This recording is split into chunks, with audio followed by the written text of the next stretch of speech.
Hey, this is Danny from 1 Minute Podcast Tips, the show that helps you be a better podcaster in just a minute a week. And you're listening to Pods Like Us.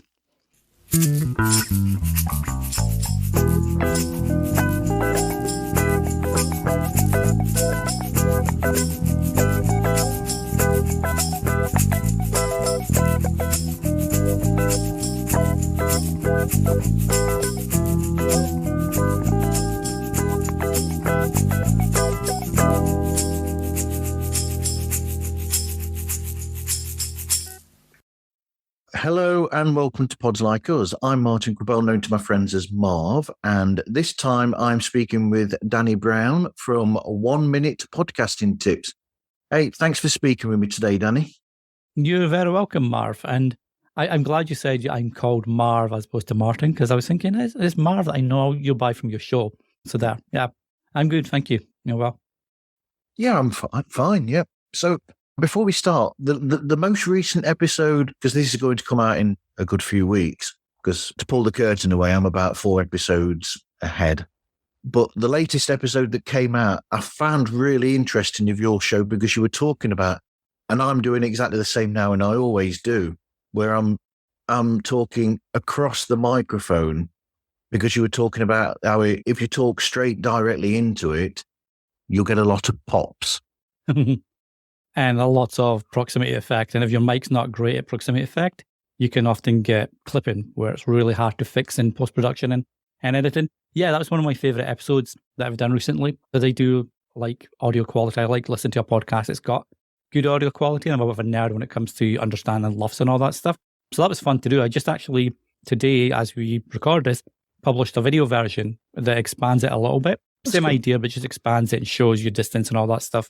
So that was fun to do.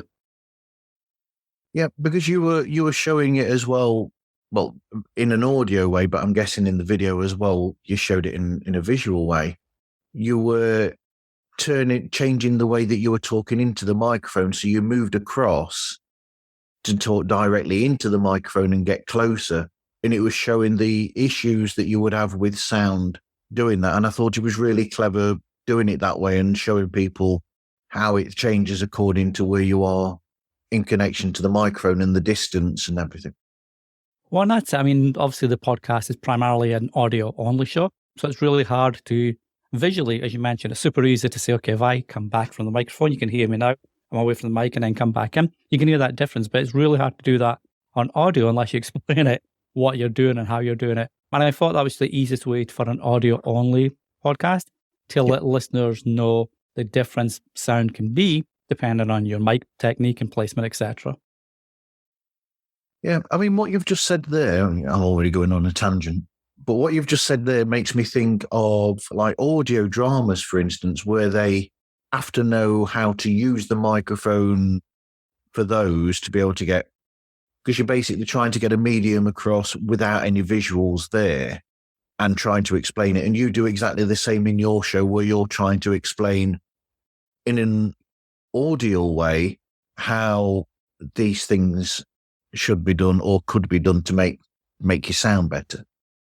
Yeah, and that's one of the things I like about, so if I'm watching a DVD or a Blu-ray or whatever, and they have like a director's cut or a special bonus clippets, etc., I love going behind the scenes and to show you how they did sound effects or special effects or anything like that, that as an audience participant, you don't really, that the best editor or the best, whether that's audio or video, makes you not realize you've just been privy to an editing, solution in place. And the audio drama is a perfect example to get sound effects and ambience and all that stuff on top of what the voice actors are already doing to paint a picture within your head. That to me is like just that's a creme de la creme when it comes to editors, and kudos to anyone who can do that stuff. Absolutely. So what's your podcast listening history? How did you start listening to podcasts and when? Yeah, I'm going to say probably 2012, 2013, probably before that, before I really understood podcasts. I mean, obviously podcasts before that, but before I really understood the medium, etc. But I did like listening to driving in the car to have something in the background that wasn't an audiobook. It would just be streaming from Apple or whatever. So I think probably then is when I really started listening to podcasts and really enjoying the medium. And that's kind of what led me to starting podcasting 2017, I'm going to say, from a speaking point of view. Okay, so what were you listening to back then that jumped out at you? I'm going to say Be Really Boring Answer. Serial was one of the first that attracted me. I did like a lot of the stuff that Kevin Smith did. I felt he was a really good proponent of audio, the audio format. I'd also listened to sort of sports biographies. So Ali, Tiger Woods, people that I really look up to as human beings as well as famous celebrities and sports celebrities. And hearing some of their stories that you may not have heard in normal interviews, etc. And they go a bit deeper with their own life and that. So that's kind of stuff that I started listening to originally. Yeah, that's a bit like, from a music point of view, me listening to a show where Steve Hogarth from Marillion, he chats with Ant Short, and they get Steve Hogarth's life, essentially, which you would never, ever get anywhere else. And that's fascinating to hear it from, well, in that case, the case that I'm on about, from the actual person themselves as well. Well, I feel the great thing with podcasting, especially because even though you're speaking to many people, so you've obviously got many listeners that listen to the show, but it's still a very much an intimate listening experience, but it's still one-to-one. So you're speaking and one person is listening in their headphones, on their hi-fi at home, on the car or whatever. So because of that intimacy, I feel that when it comes to interviews and getting to know people that you're interviewing, that intimacy allows you to feel more safe in the environment, as opposed to a journalist, and no disrespect to journalists whatsoever, but a journalist that might go along for an interview that's got 10 questions that they have to get out for the publication, and they have to stick to these questions because that's what the editor's given them. Whereas a podcaster has the opportunity to delve into whatever direction the conversation goes, bring it back if need be, but then just follow where the guest is going. And I feel that's their podcasting strength, really. Steve Hogarth's a perfect example. Yep. Yeah, he is, because and in that show, I don't know if you've listened to it yourself, the one that I'm on about, the Corona Diaries. I haven't, no. I do know Steve Hogarth. Marillion's one of my bands from when I was growing up, so I do know him for sure. Same. But they go off on a lot of tangents, but they also have a bit like we've got here. They have a structure or a set of points that they have to hit. But the thing that I love mostly with independent podcasts, as opposed to ones that are like the big production ones, you find a lot of these tangents, which is where you get the most interesting anecdotes, essentially, where you've not actually arranged for them and they just come out of the blue. They're the sort of bits that are like, oh, that's interesting. Exactly. And I feel that's why Graham Norton's one of my favourite interviewers on TV. I think he's always seen as a comedian, and he is a comedian, obviously, and he's been acting, but I feel as an out-and-out interviewer that actually respects his guests and allows them to be the star. He's untouched.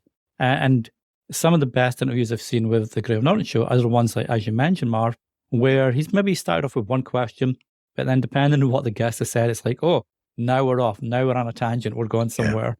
And it's like that little gotcha moment. It's like, yes, that makes this episode perfect. But there with that, I'm going away from it again. But there with that, with Graham Norton, the interesting thing there is that because he started originally on Channel 4 with So Graham Norton, and he's got that backing where that was more, that's probably the closest, I think, that a chat show has got to this independent podcast thing that I'm on about, where even back then, he wasn't afraid to sort of like, when people would suddenly come up with things and most interviewers would just carry on and go with whatever the next question is, whatever. He sort of like hones in on these things and he thinks, there's something I can get out of that. And he sort of like pulls that. It's almost like having a little morsel of something and seeing how much you can pull apart from that and get from it. No, exactly. And that's the sign of what makes a good podcaster versus, well, maybe not so much a good podcaster, that's an unfair statement. What makes a good host or interviewer podcaster as opposed to a podcaster, because they listen. They're not trying to look for the next question and how to jump in and interrupt the guest or whatever. They're listening to the conversation and really taking on board what the guest is saying and allowing them to go into that direction and getting more details. And who knows, maybe a really personal story is about to come out that you wouldn't have got otherwise had you stuck to these 8 or 10 bullet points that you have to get out because that's what you put together pre-recording. Yeah. I'm already going to go into the podcast advice thing now and say to people that's it. If you're doing a show that's similar to this, or where basically it's just people talking, it's good to have these points that you want to hit if you've got a subject in mind, but you have to remember to keep listening and not keep rigidly to that list that you've got, and keep listening, because sometimes if you're not listening intently, you might miss something. And then when you listen back to the show, when you're editing it, I've had this before when I first started. I've got a lot better at it over the years, but when I first started, I know that I was so anxious and nervous and things, and I'd sort of like get on with it, that I'd miss these bits, and I'd go into editing and I think, oh, damn, how did I miss that? But you have to really pay attention, and those bits are the bits that I've always said are podcasting gold. No, definitely. And I think that's a really good point that you make, where you might have missed something, because that leads to two end results. Is A, you could have really gotten very close to the guest and shared stuff that another podcast audience hasn't heard because you didn't listen to that point. But also it can jar the conversation, because the guest could have said something really profound or personal to them, and you're coming back with a completely non-related question. And that, I feel that breaks the connection between A, the host, and B, the guest. And that comes across to the listener as well. Because now, as a listener, you're thinking, that just really jumped from one section. And as you say, it takes time and it takes practice, right? And it just takes speaking to more people and listening to podcasts who do a similar kind of show and saying, oh, I like his or her approach, I'm going to try that the next time. But also, you get more comfortable with it the longer that you do it as well. So I think that helps the more that you get used to it. I mean, most people, when they do a podcast for the first time, have probably got those nerves there that get in the way slightly. No, definitely. I mean, I mentioned earlier I did a video version of the episode. You mentioned my most recent episode. I hate video. I really don't like video, but I know it's like one of these necessary evils that helps to expand an audience and take you to new audiences. But when I record like that video I did today, it's only about 3 minutes, I think, in length. Yeah. But that 3 minutes, I ended up with like a 12, 15-minute recording, because I was just like stumbling into the points I wanted to make, etc. Even though I just created the episode from an audio point of view previously. So yeah, it does. It takes practice and not being afraid to say, okay, I messed up, I failed, but I'm going to do better next time, and this is how I'm going to do better. Yeah, absolutely. So, are these sort of things, is that how the show started then? That you were thinking of these points when listening to shows, and you were getting this sort of like understanding of how podcasts were put together from an outside point of view? And is that how you actually came up with the idea for the show, was all these things that you noticed? Yeah, it's been a bit of a mixture. I mean, I work at Captivate as the head of podcast support and experience. So I'm helping people, our team's helping people every day with issues with their shows and their audio and all that kind of stuff. So I'm seeing a bunch of questions come over there, for example. But then you see like in Facebook groups or Reddit or on Twitter, I can't call it X, it's going to be forever Twitter to me. But you see a whole bunch of questions come out from new podcasters, and then maybe getting not quite the right advice from experienced podcasters, because they've either got a reason for giving that advice because they're trying to sell something, or it's just like incorrect advice that's out of date, that's all.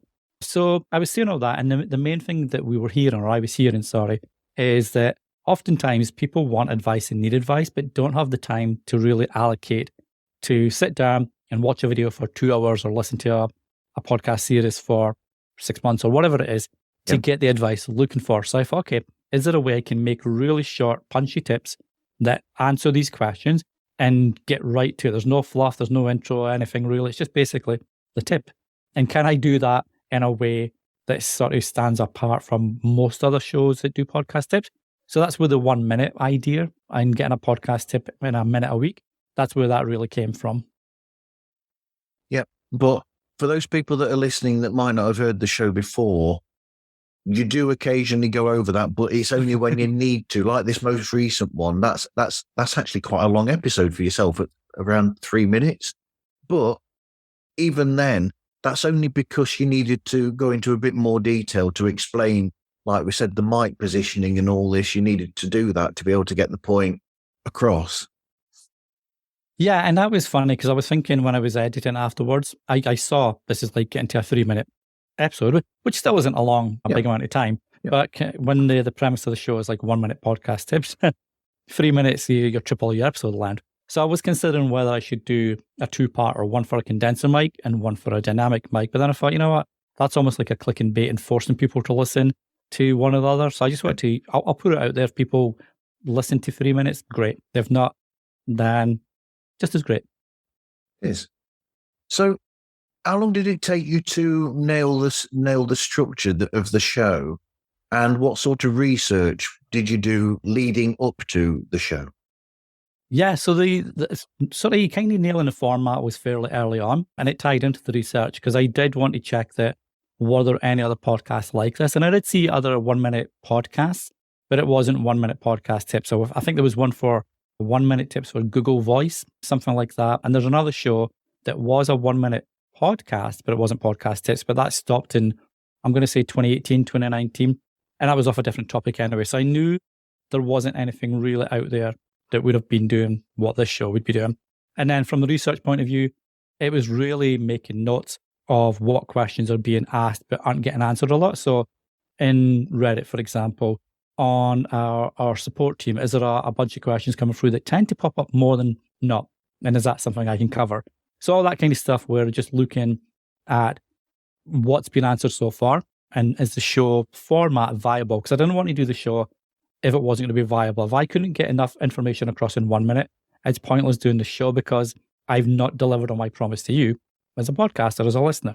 And then I was surprised that you can actually get a lot of information over in 1 minute when you just focus on that one single thing, which I that did surprise me, I'll be honest. But yeah, it's from a format and a research point of view, it kind of came in fairly early. And now it's just ongoing research about what's the most popular questions that haven't really been answered a lot yet, or have been answered, but could be really truncated into a 1 minute section. So it's not difficult at all then to get it down to 1 minute? No, I was surprised. I mean, there are times, like you mentioned, there's been occasions where it's been like a minute 40 or a minute 50, and then this most recent episode, it's about 3 minutes. Although that does include the sort of intro and outro, which is like a 20, 25 second Django either side. But no, it's mainly about knowing what information I want to get over and what I don't need to include in that episode. So, for example, the mic technique one that you mentioned, I don't need to include using a pop filter because I've already spoken about that. I can refer to that in show notes, etc. So getting all that extraneous stuff out and just really focusing on what mic technique is. And here's the examples, and this is why it's important. It was fairly easy to get it down. Well, not this one, but no, it was fairly easy usually to get episodes down to 1 minute. Hey, this is Chris from Podtastic Audio, the show that I have created to help you create your amazing podcast. And you are listening to Pods Like Us. Hey, it's Rena, host of the Better Call Daddy Show, where I interview guests, share the stories with my dad, and then he weighs in. And you're listening to Pods Like Us. So how long does it take you to do the script then to get that down to that? And when you're doing the script, do you know, looking at it on paper, do you know how long that episode is going to last? Yeah, I mean, the script, to be honest, because of the format of the show, it's very different from my other podcast, which is like a longer episode length. So I do have more notes for that and more research notes, etc. But for this one, I pick the topic. I'll make maybe 1, 2, 3 top bullet points of what I need to cover. And that's going to be the flow. So bullet 1, bullet 2, bullet 3, takeaway, and then out. So I can generally tell, and I'll run it over my head beforehand. I can generally tell how long the episode's going to be. And if it's over my proposed time of 1 minute, then I'll say, okay, maybe I can bring bullet point 3 into bullet point 2 and join them up that way, and just try and make it that 1 single minute or as short as can be, and get rid of all the fluff that doesn't need to be there. Okay. So recording and editing then, what do you use to do that with? So recording, I use Hindenburg Pro. So I use that to edit, I should say, recording and editing. I use Hindenburg Pro, and I use Acusonus Era Bundle 6, which is kind of like Isotope RX when it comes to some audio tools. Acusonus got bought by Meta in 2020, I think, 2021. But the tool still works. I really like it. So I use that for any audio repair that I need to put in there. But yeah, it's primarily straight into Hindenburg Pro, do the editing, and then upload to the host. Okay. And the music and the logo, how did they come about? So the music is, I use Epidemic Sounds, which is like a copyright-free platform or licensed platform, I should say, where you can, you pay a monthly license, you can download music tracks, songs, sound effects, all that kind of cool stuff for your show. And I've been using them for about a year to 18 months now across various podcasts. Really like the quality of the content there and how easy it is to manage, etc. So that's where I use that. For this show, I just did my own logo on Canva. So I have a Canva Pro account, and I felt it was like just needed to be a really simple one. Make sure the name is big and bold. And I think this is the first one I've actually used my face on the artwork. Generally, I keep my face off. But I've seen people like often preferring faces when it comes to podcast tips anyway, because they get to know the person behind that. So yeah, that was fairly straightforward on Canva. Tweaked it a little bit here and there. And then I used the overall show artwork as the basis for individual episode artwork. And all I'll do is I'll change up the episode numbers, that kind of stuff, and title. Yeah, you do something very similar to what I do in my episodes sometimes, where my logo, I've got a space in a corner somewhere where I can pop. I mean, mine's quite simple. All I will do is I will just pop whoever the guest is, their show artwork will, in a smaller way, be in the corner of mine. So, but you do something similar where whatever your show is about, usually you'll have like the actual title of the episode or what it's about actually there in the artwork for the individual episodes. Yeah, and it's just experimentation. I didn't, for my couple of previous shows, I haven't really bothered with episode artwork or episode level artwork. But I guess with Apple supporting it with the last update they ran back in September last year, if you've got a big play like Apple supporting it, it makes sense to at least have it, because you never know what the format and style is going to be like on podcast apps down the line. Is an individual episode artwork going to really take off and be a big focal point for episodes? Because that's what you're trying to discover on podcast app is episodes, right? I know your show is the main thing you want found, but it's the episodes that drag people in. So you got to have some kind of weapon, if you like, to help you with that. I mean, it's a big subject, that is, with episode artwork, because some people say that you need to change it according to what you're talking about. But it's probably just a personal thing of mine where it's something like, I find it with, I'm going to shout out to James Cridland now. Mm-hmm. And what am I? Yeah. With Pod News, where they do something really clever where they will have different artwork for whatever their episode's about, something to do with that. But in the corner, you've always got the little Pod News symbol there in the corner. And that's something that I sort of like there, because sometimes I think you're probably like myself, where you've got so many shows that you follow, it's really tricky because you're swiping through to find what you want to listen to. And if each individual episode's got artwork that has nothing to do with each other, you might accidentally go past a show that you love listening to because the artwork's not the same. So that's why I like artwork to be similar from episode to episode, but I don't mind them having that little bit that's different. So long as they've got that ident that you can see. For me personally, that works as somebody who subscribes to shows. No, definitely. And that's a really clever way of doing it to ensure that the branding is there and the recognition of that. I know this is Marv's show. I know this is James's show, etc. Doesn't matter if it's Pod News Weekly, Pod Business, all that kind of stuff. It's all there because you've got this umbrella brand, if you like, that's always there front and center. So that's a really neat way of doing it to ensure that recognition is there. Recognition? Why did I say recognition? That's not a word. Probably. Editor. Let's see. And then, okay, so an important show moment that I've got on now on this list.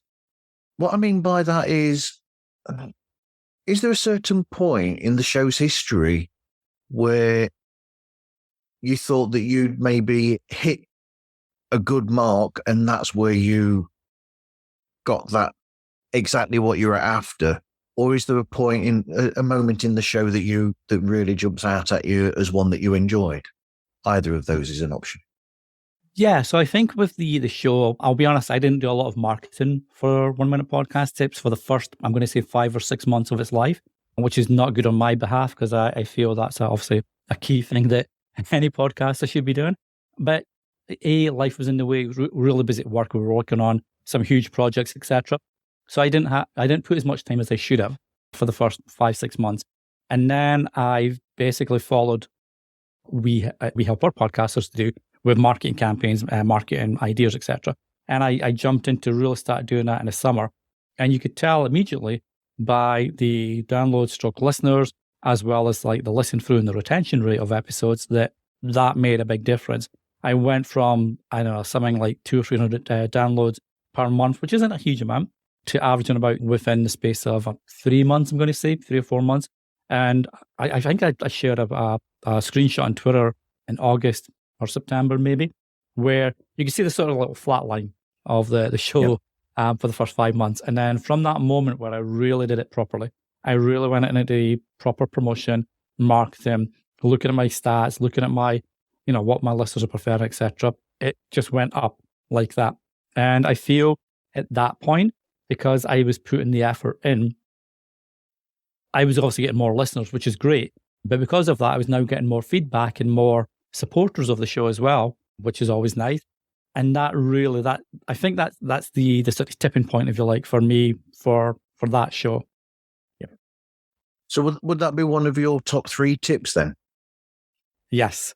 I always say, well, I don't always say, but I would recommend for every episode that you create, 20% of your time goes into the creation of the episode, 80% goes on continuing to grow it once it's been released. It's so key. I feel like a lot of podcasters don't have the knowledge of marketing, or maybe they do, but it's in a different medium and it might not be the right kind of marketing tactics for podcasting.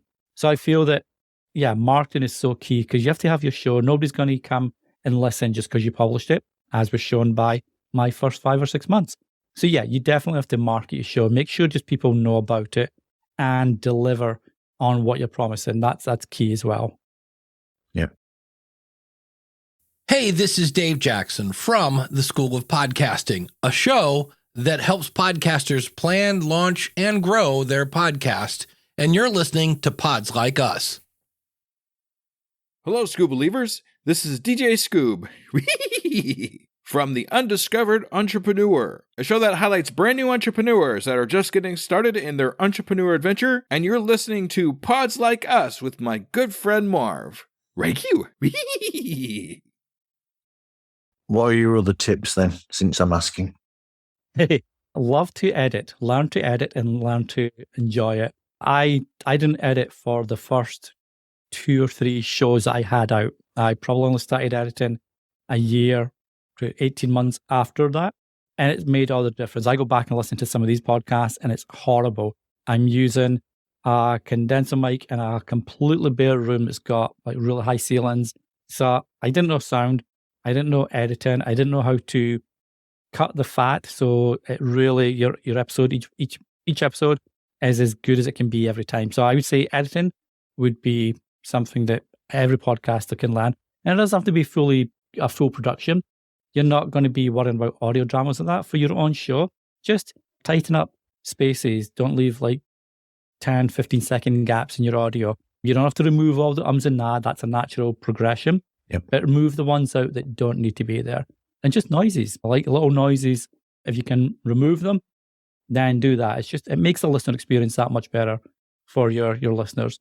And I guess, again, just really understanding what makes a good podcast or what makes a good show. And that's, if it's a solo podcast, know your stuff that you're talking about and really get that across to your audience. And if it's an interview show, you mentioned it before, Marv, be a really, really good listener and be willing to go in direction that you hadn't planned for. Yeah, because like we said, that's when you get the really interesting bits that nobody else has got. No, for sure, exactly. And that, for me, that can define you as a good podcaster that attracts an audience, as opposed to a good podcaster that doesn't attract an audience because you've not put an effort in to make it a really good listener experience, whatever that looks like for your podcast. Okay. So now that leads nicely into your own podcast listening. What sort of podcast do you listen to? And an interesting one would be podcasts that you listen to that have got this right.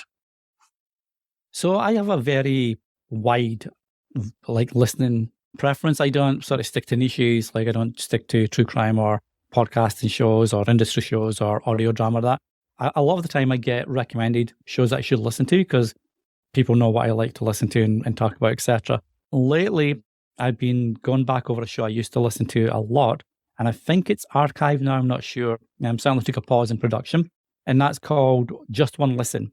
And what I enjoy about that show, I don't know, have you listened to Just One Listen? I've listened to a couple of episodes a few years ago now. And I like the format, and he really nailed that as he progressed with that show, where Just One Listen, it would be a podcaster, it'd be a podcaster that's been in the industry about 10, 15 years, I think. And he would listen to your show and give you feedback, either good or bad, or a bit of criticism. He never really, what I liked about the show, he wouldn't dump on you. He wouldn't make any kind of feedback bad. It was always constructive criticism, and it helped you improve your podcast. And I always enjoyed listening to that. I submitted one of my shows to that, and he listened to it. I didn't get the review on Apple because it didn't quite meet that 7 out of 10 grade that you had to get for him to leave a review on Apple for you. But the advice he gave me was really, really good about audio, etc. So I put that into effect, and that's really helped me become a better editor and appreciate audio, etc. Following that feedback. So I love that. I do feel that the Fun Fact Friday with Leila and David is a really good show. I love how they essentially don't try to correct anything. They put the facts out there. They'll link to all these facts and they'll talk about them on the show. There's no, well, this is wrong, that's wrong, etc. And it's just a really fun thing. It's a dad and his 13-year-old daughter there. So because of that, the connection is really good. And the back and forth and the banter is amazing. So I enjoyed that show for the approach and the format. There's a lot of shows like that going around actually lately where you've got parents and their children together doing shows. I mean, the one that came out of mine recently, Apples and Oranges, that's a father and son talking about the Beatles versus the Beach Boys. And then you've got, is it Me and Mini-Me or something, where it's a mother and daughter, and the daughter's gone through cancer. But I mean, and that's that. I mean, so there's a lot of these shows now where it's something I was talking with Ariel about. People that listen that don't know, Ariel Nissenblatt, fantastic woman, incredible for the industry. But I was talking to her and saying to her that it's an area that I've seen where there's a lot of children, and by that I mean teenagers and even below, really young people that are getting into podcasting. And I think that's a really interesting thing that's coming now into podcasting. Well, the cool thing is, I mean, the dynamic between a parent and a child is going to be awesome anyway. So you'd like to think that's going to set up a good format for the show. Yep. I feel in me, a lot of them as well came about. If one good thing came from the pandemic, it's the amount of new podcasts like this, I feel, that were started because people were looking for things to do. You had lockdown, schools were locked down, etc. So parents had to try help their kids more from either an education point of view, but then also just like their mental well-being and their health, etc. And that's led to, I believe that's where the David and Leila podcast came about. It was in lockdown. They're thinking, what can we do? Let's do something fun for school. Let's find out fun facts. And now, so that became a show, Fun Fact Friday. It's now a 45 minute per episode where you've got like 10, 15 facts, etc. So I feel, and again, that's the beauty of podcasting. You can experiment. If it works, great. If it doesn't, try something different and continue that. I'd love to get my kids podcasting. They've shown no interest in it at the minute. And my son wants to be a YouTuber because he sees that's where all the dollars are, etc. But yeah, I think it'd be cool to do a podcast with your kids and have something as a legacy to look back on in later life and say, hey, we did this and it was fun. Yep. And carrying on or taking it a bit further than with something that you just said there. Also, don't be afraid that if it's not quite working and you're getting a bit tired of it yourself, there's nothing wrong with making slight alterations to your show. Yeah, for sure. I'm a huge advocate of, if it's not working for you, don't be afraid to say it's not working, and either step back or, like say, make tweaks and then change up the format, the length. I mean, that's one of the biggest reasons for pod fade is podcasters feeling that they have to put out content on a weekly basis because obviously that's what the show is about. But I feel listeners would be more supportive if you just say, hey, you know what? I love doing this. I love that you guys listen every week, but I can't keep doing this every week. It takes a lot of work, and it does take a lot of work. You know that. You've got the research, you've got the interviewing, you've got the editing, everything. Then you've got promotion, and then you've got to repeat it next again week. So it does take a lot of work, and there's nothing wrong with recognizing that your health has to come first and either step back. I've closed podcasts before because I knew that I wasn't enjoying the format as much as I used to when it started. And I was worried about mailing it in then and starting to not really put as much research in or not listen to the guests as much, etc. And rather than do that, I thought, you know what? I'm going to step away. I might revisit this later down the line. If not, that's fine. I'll put a bonus episode out, say, thanks for all the fish, but I'm moving on to something new. If you enjoy this podcast, here's some other ones that you'd really enjoy, probably based on your preferences. So yeah, that's a really key point, Marv. Step back, evaluate, and put you first. So thanks for speaking with me today for this. Thanks for that. No, you're very welcome. Thanks for having me on. I appreciate it. So where can people find you and get hold of you then, Danny? The easiest place is probably .com. So Danny, DANNYPOD.com. And that's got all my little socials, current podcasts, archive podcasts, and even some books if you're a reader. Wow. That's quick and easy. Danny Pod. Pretty straightforward, chap. Okay. Anyway, thanks for seeking me. Like I said, you can find Pods Like Us on Facebook, Instagram, Twitter, Threads, and we're available through podslikeus@gmail.com. Anyway, thank you everyone for listening, and hope you listen again to another episode of Pods Like Us.